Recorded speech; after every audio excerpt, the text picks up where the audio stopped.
Potensinya menurut kami sangat luar biasa. Ini mungkin yang menjadi dasar kami sampaikan luar biasa ini adalah tepat di tanggal 29 kemarin itu kan kami ada silaturahmi dengan adik-adik para mahasiswa. Jadi perkiraan kami datang itu cuma 10 orang, tapi kenyataannya lebih dari 35 orang, malah hampir 40 orang mahasiswa hadir. Sebuah kesimpulan yang kita peroleh pada saat itu adalah bahwa potensi sumber daya manusia untuk di Kluk Timur secara khusus dan Kluk Raya secara umumnya ini sangat luar biasa. Sangat luar biasanya karena memang potensinya ini sudah terbentuk sedemikian rupa, dan ini tentu saja ditunjukkan dengan peningkatan adik-adik mahasiswa yang terus bisa kuliah dalam berbagai disiplin ilmu, baik itu di Banda Aceh maupun kota-kota, baik itu di universitas di Banda Aceh maupun di universitas bergengsi lainnya di Indonesia. Demikian. Selanjutnya Pak, terkait pariwisata, adakah pariwisata yang akan menjadi prioritas ke depan di wilayah Kluk Timur, Pak? Siap. Pariwisata sebenarnya untuk di Kluk Timur banyak peluang. Jadi tempoh hari pada saat kami dilantik, di saat pelantikan itu Bu Kadis DPMG sampaikan nanti kita coba kembangkan untuk pengembangan pariwisata yang ada di Kampung Lawe Sawah, disampaikan demikian. Jadi selain itu kami merasa tertarik dari berbagai diskusi dengan adik-adik mahasiswa dan penggiat sosial dan kebudayaan yang ada di Kluk Timur maupun Kluk Raya, bahwa potensi pariwisata ini untuk wisata edukasi mungkin menurut kami ini penting untuk kita bisa kembangkan, karena kita mengetahui bahwa wisata edukasi ini dalam yang terkait dengan misalnya ada beberapa makam pahlawan kita, baik itu makam pahlawan Panglima Rajulelo, itu bisa kita kembangkan menjadi tempat wisata edukasi, wisata pendidikan, dan juga seperti di Lawe Sawah juga ada pahlawan Mak Sisir, dan juga seperti halnya tubuhnya Tengku Cut Ali itu ada di pegunungan sekitar dari Dusun Tapak Aulia. Tentu saja ini banyak yang bisa kita kembangkan secara maksimal. Demikian. Ke depan objek wisata yang paling berpotensi maju di wilayah Kluk Timur apakah ada, Pak? Kalau sementara ini menurut kami itu tadi wisata edukasi seperti yang disebutkan tadi. Kemudian juga dengan terus bertambahnya areal persawahan kita di Kluk Timur, tentu saja kita berharap wisata sebagaimana yang sering kita lihat yang selalu viral di media sosial di Pulau Jawa, tentu saja ini menjadi peluang untuk bisa kita kembangkan. Jadi wisata pertanian juga kita adopsi, juga wisata yang berkaitan dengan perkebunan. Selanjutnya Pak, terkait transportasi, apakah semua masyarakat di wilayah Kluk Timur itu sudah difasilitasi oleh pemerintah dengan jalan aspal, Pak? Ini memang sedikit dilema bagi kita, kondisi bahwa kalau kita berjalan mengendarai kendaraan mulai dari perbatasan Kederunding dengan Pelaba, itu jalan aspal sudah sedemikian bagus sampai Kampung Sapik, kemudian memasuki perbatasan Kampung Durian Kawan pengaspalan belum dilaksanakan.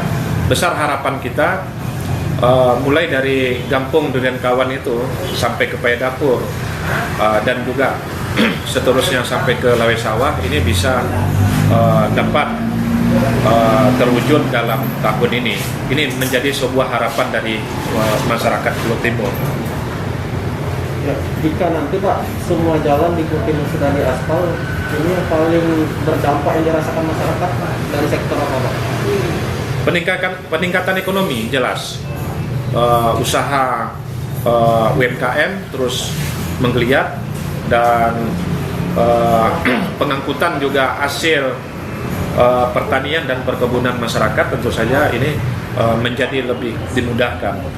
Yang jelas dengan adanya perbaikan jalan, masyarakat secara kondisi ekonominya menjadi lebih baik. Kami yakin untuk kondisi tersebut.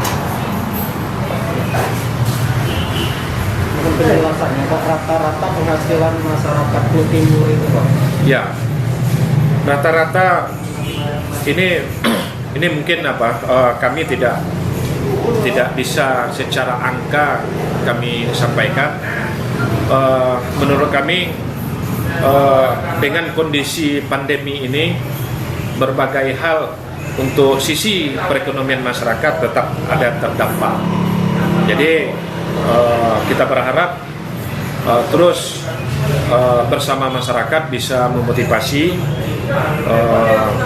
kemudian bergerak bersama bagaimana mencari solusi supaya adanya peningkatan ekonomi masyarakat di Kulut Timur. Sejauh ini yang Bapak ketahui angka kemiskinan di Kulut Timur itu seperti apa? Kalau masalah tingkat kemiskinan memang dari tahun ke tahun boleh disebut terjadi ada pengurangan, dalam arti bahwa masyarakat kita yang masih dalam taraf kemiskinan ini semakin lama semakin berkurang. Ini contoh kami sampaikan bahwa di situ kan ada program BPNT, bantuan dari pemerintah dalam bentuk non tunai. Nah, di situ untuk tahun ini kami peroleh informasi dari TKSK dan dinas terkait, dalam ini dinas sosial, lebih kurang ada 200 orang dengan kondisi tersebut tadi itu terjadi pengurangan sekitar 200 orang. Ini sebagai hal yang menandakan bahwa adanya peningkatan perbaikan ekonomi masyarakat kita. Bagaimana dengan jumlah usaha kecil dan menengah Pak? Usaha ini minta maaf juga adik, bahwa masalah usaha ini kami masalah data juga tidak begitu menguasai. Kami dikarenakan baru, tapi yang jelas berbagai usaha UMKM menurut kami terjadi peningkatan dari sebelumnya. Tadi juga kami sudah komunikasi dengan Bapak Kepala Dinas Tenaga Kerja dan Transmigrasi, Pak Mas Riyadi. Tadi disampaikan dari diskusi kami ada 2 program yang tentu saja kita berharap di tahun 2021 ini untuk bisa dibawa ke Kulut Timur, yaitu adalah pelatihan yang berkaitan dengan usaha online, kemudian pelatihan yang lain yang menjadi sebuah kebutuhan bagi UMKM kita di masyarakat. Bagaimanapun juga kita berharap adanya peningkatan ekonomi masyarakat kita. Demikian. Sejauh yang Bapak ketahui, apakah ada usaha kecil menengah itu Pak dari jualan di kios-kios kecil terus bisa berubah di toko-toko untuk pembangunan fisik sarana-sarana Pak? Ada. Berarti dari kios-kios kemudian berkembang ya. Tentu saja ini setiap pengusaha dalam skala apapun, tentu saja pengusaha ini tentu saja mereka berkeinginan untuk adanya peningkatan omset dari penjualan, tentu saja ini bisa berkembang menjadi lebih baik lagi pendapatan dari pengusaha tersebut. Produk unggulan Pak di Kulut Timur apakah ada Pak? Mungkin Pak Secam bisa tambahkan produk unggulan di Kulut Timur apa Pak Secam? Maksudnya produk pertanian gitu? Ya, untuk jadi barang dagangan Pak. Barang dagangan itu kalau kita di Kulut Timur rata-rata bermata pencarian di bidang pertanian dan perkebunan. Itu kalau komoditi andalan sawit dan pinang itu jelas sangat membantu masyarakat kita dalam meningkatkan perekonomian di kampung-kampung yang ada di Kecamatan Kulut Timur. Gitu. Bagaimana Pak dengan jumlah generasi muda di Kulut Timur itu setelah selesai pendidikan memilih berbisnis atau menjadi karyawan Pak? Izin menjelaskan. Menurut kami anak-anak muda sekarang beda mungkin dengan anak-anak muda 10 atau 15 tahun sebelumnya. Bahwa dulu itu konsentrasinya adalah bagaimana cara untuk titik aman pada saat titik aman. Dalam arti titik aman adalah mungkin untuk bisa jadi PNS saja atau menjadi sebuah karyawan, posisi dari karyawan. Menurut kami untuk posisi sekarang pemahaman tersebut sudah mulai ditinggalkan. Yang menjadi fokus adalah bagaimana cara melakukan inovasi-inovasi untuk peningkatan ekonomi masyarakat. Jadi menurut kami untuk adik-adik kita di Kulut Timur untuk masalah itu tentu saja lebih mereka adalah rata-rata adik-adik kita berasal dari sosok energi, dari semangatnya. Jadi ada satu keunggulan menurut kami untuk kita di Kulut Timur, bahwa bahasa ibu itu adalah Kulut, tapi mereka menguasai bahasa Aceh, Jame, dan tentu saja bahasa Indonesia. Jadi tentu saja ini dengan banyak bahasa mereka bisa kuasai, ini menjadi sebuah modal yang sangat luar biasa untuk adik-adik kita. Makanya kami sangat yakin 10 atau 15 tahun ke depan potensi Kulut Timur ini sangat menjanjikan untuk sumber daya manusianya, didukung dengan sumber daya alam yang menurut kami sangat menjanjikan juga. Demikian. Dari jumlah Pak penduduk kan semakin bertambah. Siap. Ini bagaimana dengan lokasi lahan persawahan yang ada di?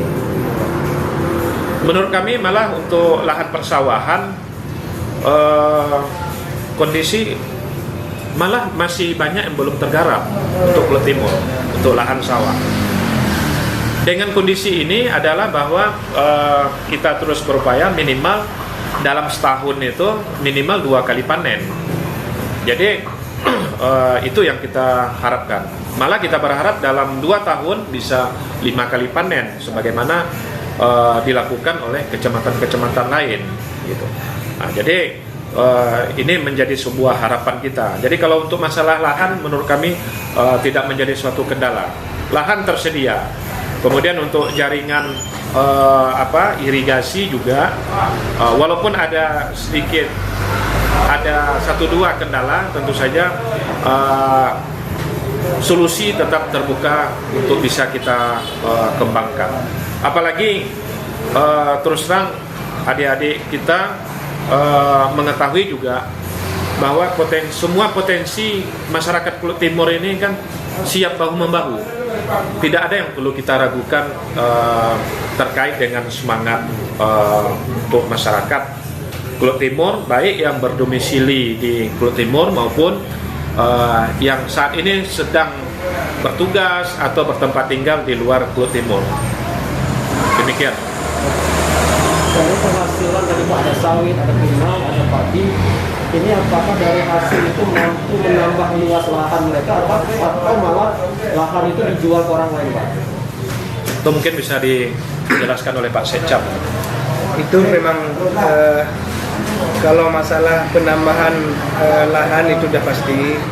Cuma pengurangan lahan dengan cara menjual ke pihak lain itu ada juga, tapi itu sebanding.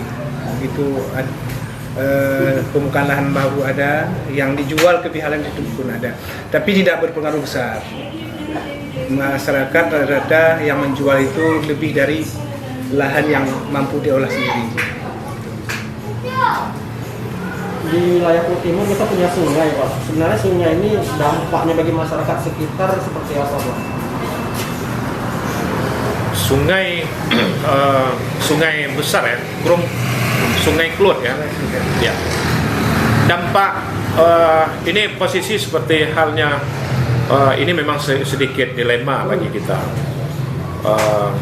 Kita selalu sering dan acap kali bahwa bencana banjir menimpa mulai dari wilayah Lawe Cimano, Lawe Sawah, Lawe Bludidi, dan beberapa kampung di sekitar Pedapur dan Kemang. Nah, jadi dampak sungai di satu sisi memang ya sangat bagus, juga sebagai bisa menjadi mata pencarian masyarakat, dan juga banyak ikan-ikan yang tidak ada di daerah lain tapi ada di sungai tersebut. Dampak secara ekonomi jelas ada untuk pemasukan, kemudian juga dampak lainnya untuk masalah kondisi bencana alam ini yang selalu menjadi sesuatu kekhawatiran kita, bahwa seperti kemarin pada saat